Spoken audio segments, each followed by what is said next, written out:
नमस्कार सर्वांना, सारिका कांचनच्या दुनियेमध्ये तुमचं खूप खूप स्वागत आहे. तर थंबनेल बघून तुम्हाला समजलंच असेल. तर आजच्या व्हिडिओमध्ये ना मी माझ्याविषयी पण बोलणार नाही आणि कांचनविषयी पण बोलणार. तर आजच्या व्हिडिओमध्ये मी तुमच्यासोबत आबूविषयी बोलणार आहे. तर बऱ्याचदा मी सांगते व्हिडिओमध्ये की आबू एक फौजी वाईफ आहे आणि खुशी पण कोण आहे असं पण बऱ्याच वेळा विचारलं जातं. तर त्याविषयीच आजचा व्हिडिओ असणार आहे. तर व्हिडिओ तुम्ही शेवटपर्यंत नक्की बघा.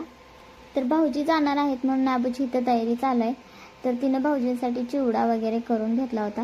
तर बाकीचं मी काही शूट केलं नाही, फक्त चिवड्याचं मी शूट केलं, कारण तिने कधी केलं तेच मला माहिती नव्हतं, कारण आज भाऊजी जाणार होते लवकरच, त्यामुळे तिनं लवकरच सुरुवात केली ती. मी आता चिवडा खाऊन बघते.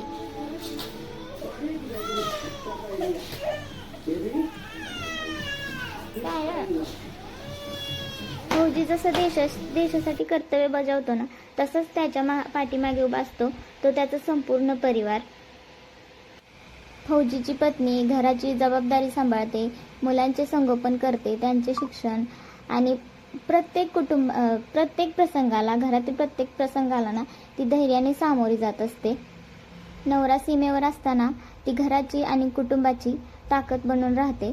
तर आता ही माझीच बहीण आहे म्हणून मी काय बोलत नाही, तर प्रत्येकच फौजी वाईफचं असंच आहे असं मला वाटतं. आणि प्रत्येक फौजीची मुलं देखील ना वडिलांच्या सहवासाला ना मुकतात. तर कसं आहे ना, मोठ्यांना तर समजतं पण लहानांना समजावणं खूप कठीण असतं. आणि तीच मुलं ना एकदम शहाणी बनून राहतात की आपले पप्पा फौजी आहेत, आपले पप्पा बॉर्डरवर आहेत असं म्हणून. तर मोठ्यांपेक्षा ना लहानाच्या त्यागाला ना खरंच मानलं पाहिजे. तर सकाळी ना आता भाऊजी जाणार म्हणून भाऊजीच्या आजी आहेत ह्या, म्हणजे माझ्या आबूच्या आजी सासूबाई, तर त्यांनी सकाळी भजी बनवायला लागले होते त्यांना देण्यासाठी. आणि भाऊजींचं पॅकिंग पण चालूच होतं, थोडंफार हळूहळू ते सगळं करतच होते. आणि काही नाही काही राहतच होतं, जसं राहील तसं ते व्यवस्थित पॅक करत होते. बघू शकताय तुम्ही ते किती छान प्रकारे त्यांनी पॅक केलेलं आहे हे सगळं. आणि आबूने पण त्यांच्यासाठी डबा पॅक केला होता. तर हे फक्त दुपारचंच जेवण होतं, त्यामुळे तिनं एकाच डब्यात पॅक केलं होतं. संध्याकाळी भाऊजी तिथं पोहोचणार होते. तर इतके दिवस भाऊजी उडीसाला होते आणि आत्ता ते पुण्याला शिफ्ट झालेले आहेत. पुणे म्हणजे आता जरा जवळ वाटतंय, पण जेव्हा ते उडीसाला होते, परत राजस्थानला होते, सुरुवातीला तर ते लेहला होते, लेह लडाखला. तर जेव्हा आबूला स्थळ आलं होतं नाही त्यांचं, तर सगळेजण म्हणजे विचार करत होते की नको देऊया असं सगळेजण म्हणत होते. पण भाऊजींचा स्वभाव एकदा बघितला आणि आबूने पण पटकन होकार दिला. आणि आईचं पण तसंच होतं, आई पप्पांचं पण तेच मत होतं, चांगला आहे ना मग ठीक आहे तर देऊया, म्हणून आम्ही आबूला इकडे दिलं होतं. तर भाऊजींचा स्वभाव ना खरंच खूप छान आहे. आणि आता भाऊजींचं आवरले सगळं, बघू शकताय तुम्ही. तर दरवेळेस भाऊजी जाताना ना आम्ही जात असतो त्यांना घालवण्यासाठी. तर हे भाऊजींच्या आई आहेत, तर त्यांचं औक्षण करून घ्यायला लागलेल्या आहेत त्या. तर एकदम घरात असं शांत शांत वाटत होतं, पण रडत कोणच नव्हतं, कारण सीमेवर जाताना असं रडत नाहीत असं त्यांच्या घरचे सगळे म्हणत होते.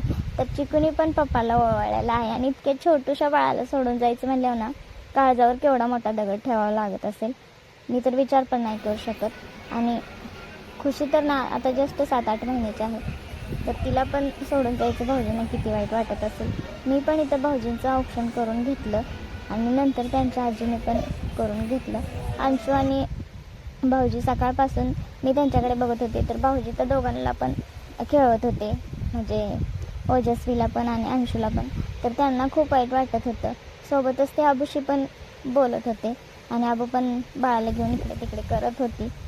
खरं मला तिच्याकडे बघून पण हे वाटत होतं. नंतर मग फायनली भाऊजी निघाले. तर भाऊजी जाताना अंशूने पप्पांच्या पाया पडला, बघू शकताय तुम्ही किती छान. नंतर भाऊजींनी पण त्याला उचलून घेतलं आणि नंतर भाऊजी जायला निघले होते. तर भाऊजी गाडी घेऊन जाणार होते, कारण ते पुण्याला जाणार होते त्यामुळे. आणि बघू शकताय तुम्ही आजी तर खूप भावुक झाल्या होत्या.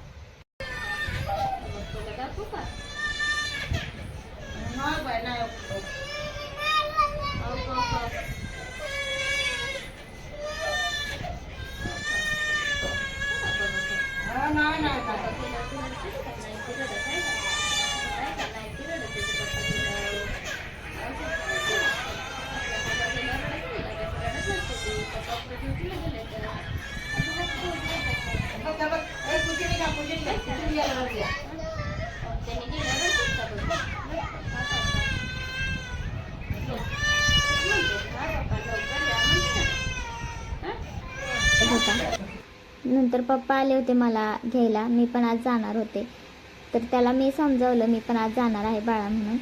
तर सगळेच सोडून चाललेत म्हणून त्याला खूप वाईट वाटत होतं, कारण आमची 2 महिने झाले त्याला खूप म्हणजे खूपच सवय लागली होती. त्यामुळे आता मला वाटतं तुमच्या लक्षात आलं असेल की खुशी कोण आहे. तर खुशी ना अबूची मुलगी आहे, म्हणजे माझ्या बहिणीची.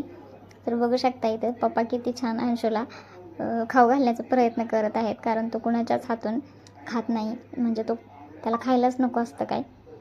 तर हा व्हिडिओ तुम्हाला कसा वाटला ते कमेंट करून मला नक्की सांगा. आणि असंच आपल्या चॅनलला लाईक करा, शेअर करा, सबस्क्राईब करा. आणि फायनली मी आता चाललेले आहे महूदला.